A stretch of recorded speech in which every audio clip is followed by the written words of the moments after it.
ఒక సర్వానంద్ ఒక రామచంద్ర ఒక యాక్ట్ చేస్తే ఎలా ఉంటుందో అంత సరదాగా అనిపించింది అన్న.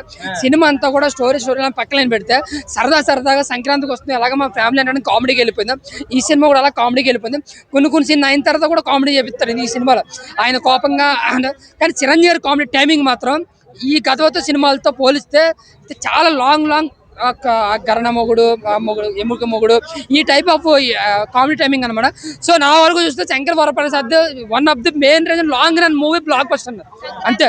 లాంగ్ రన్ నువ్వు అంటే ఎన్ని సినిమాలు ఎన్ని బ్లాక్ బస్టర్లు అయినా ఈ సినిమాకి జనం మాత్రం తగ్గరు. ఏ సినిమా ఎంత బాగున్నా ముందు శంకర్ వరప్రసాద్ సినిమాకి వెళ్ళాలి అనుకున్న కంకణం కట్టుకుంటారు. ఈ కానించి నా వరకు చూసుకుంటే అనిల్ రావుని ఇంకే ఎత్తేస్తారు ఈ సినిమాతో. ఇంకా ఆడితో సినిమా అంటే పక్క 30 కోట్ల బడ్జెట్ 100 కోట్ల ప్రాఫిట్ ఇదే మేనే నడుస్తుంది అనమాట. సో నా వరకు చూస్తున్న నయనతార కావచ్చు ఇంకా అన్ని కూడా. కానీ ఇందులో మాట్లాడుకోవాల్సిన చిరంజీవి గారే. ఆయన భుజాల మీద వేసుకుని నిజంగా సినిమాని ఏం తీసుకెళ్ళి నిజంగా చెప్తున్నా సినిమా అంతా కూడా ఒక కొత్త వేలో క్లైమాక్స్ చాలా కొత్తగా అనిపిస్తుంది. ఆయన వచ్చిన ఒక 20 మినిట్స్ 15 మినిట్స్ ఉంటుంది. లేదు ఎందుకంటే కొంతమంది ఇప్పుడు ఒక నిమిషం మనకి రెండు ట్రోల్స్ ఒకటి అల్లు ఫ్యామిలీ ఇంకో మెగా ఫ్యామిలీ అని ఒక వేరు చేస్తారు ఈ మధ్యన.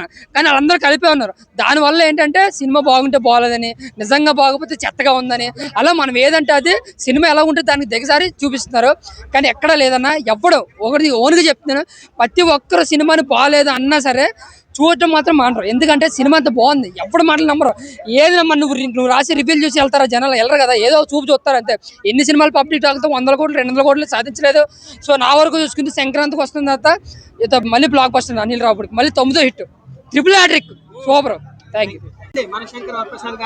అసలు నేను ఎక్స్పెక్ట్ చేయలేదు. అసలు చాలా మంది ట్రోల్ చేశారు ట్రైలర్ లో ల్యాగ్ ఉంది అన్నారు. అరే నాయన అసలు అనిల్ రావుపూడి గారు ఏంటండి మీరు సంక్రాంతికి వస్తున్నాం సినిమా ట్రైలర్ అంటే ల్యాగ్ ఉంది. సినిమా చూస్తే ఫుల్ నవ్వుకున్నాను. అరే ల్యాగ్ సినిమాలో మాత్రం ఫుల్గా నవ్వుకున్నాం. అసలు చెప్తున్నా ఎక్కడ కూడా ల్యాగ్ లేదు. చాలా ఫన్నీగా ఉంది.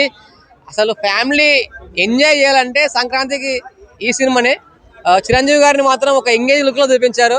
మీ లుకింగ్ మీ డ్రెస్సింగ్ అబ్బా మీరు వంకాయ కూర వండుతుంటే నాకు ఊరిలో వచ్చాయి. అండ్ బట్టలు ఉతికారు అవన్నీ అన్నారు. కానీ ఫ్యామిలీ అయితే సినిమా ఖచ్చితంగా ఎంజాయ్ చేస్తారు. అనిల్ రావుపూడి గారు మీకు ఇప్పటి వరకు ఒక్క ఫ్లాప్ లేదు, అన్ని ఇట్టులే. ఈ సంక్రాంతికి కూడా మళ్ళీ మీరు ఇట్టు కొట్టారు. ఇంకా రాసి పెట్టుకోండి మీకు అన్ని ఇట్లే ఫ్లాపులు ఉండవు. అసలు నిజంగా ఇంత ఎనర్జెటిక్గా ఇంత మీరు ఎలా ఉంటారు సార్ అలా ఇట్లా ఎంత వాళ్ళతో యాక్టింగ్ చేయించి అసలు ఇంకొకటి స్మాల్ రిక్వెస్ట్ సార్ అంటే మా చిరంజీవి గారిని నెక్స్ట్ టైం ఇలా వద్దు ఒక మాస్ లెవెల్లో చూపించాలి. మాకు ఒక అఖండ 2 అఖండ 1 ఆ లెవెల్లో మాకు కావాలి. ఒక మిరాయి టైపు ఆ టైపు మాకు కావాలి. మా యొక్క చిన్న కోరిక.